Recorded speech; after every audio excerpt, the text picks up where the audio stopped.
अमित शाह ने विभिन्न विभागों के कामकाज का आकलन करने और निर्वाचन क्षेत्र में चल रही विकास परियोजनाओं को जानने के लिए टनमर्ग में उपमंडल स्तर के अधिकारियों की समीक्षा बैठक की।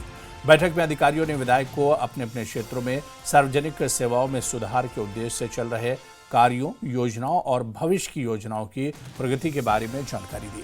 बैठक के दौरान विधायक ने गुलमर्ग निर्वाचन क्षेत्र के विभिन्न हिस्सों में सड़क निर्माण, जल आपूर्ति योजनाओं, विद्युतीकरण कार्यों और ग्रामीण विकास गतिविधियों की विस्तृत समीक्षा की।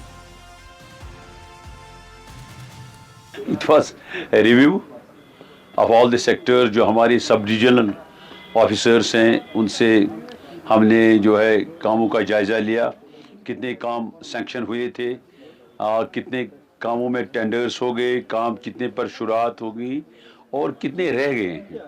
तो उन्होंने मुझे ये वादा दिया है कि वो बिल्कुल इन कामों को कंप्लीट करेंगे, वक्त पर करेंगे और क्वालिटी काम करेंगे। और उन्होंने ये कह दिया कि क्वालिटी काम होगा, इसमें कोई भी जो है कमी बर्दाश्त नहीं की जाएगी। और मैंने हिदायत दी उनको कि लोगों के जो मसाइल और मुश्किलात हैं उनको दूर करें।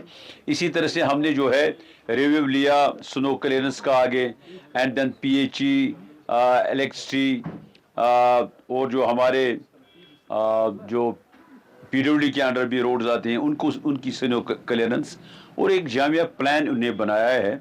यहाँ स्नो क्लियरेंस कंट्रोल रूम रहेगा, यहाँ पीएचई का एक कंट्रोल रूम रहेगा ताकि लोगों को प्रॉब्लम्स न हो।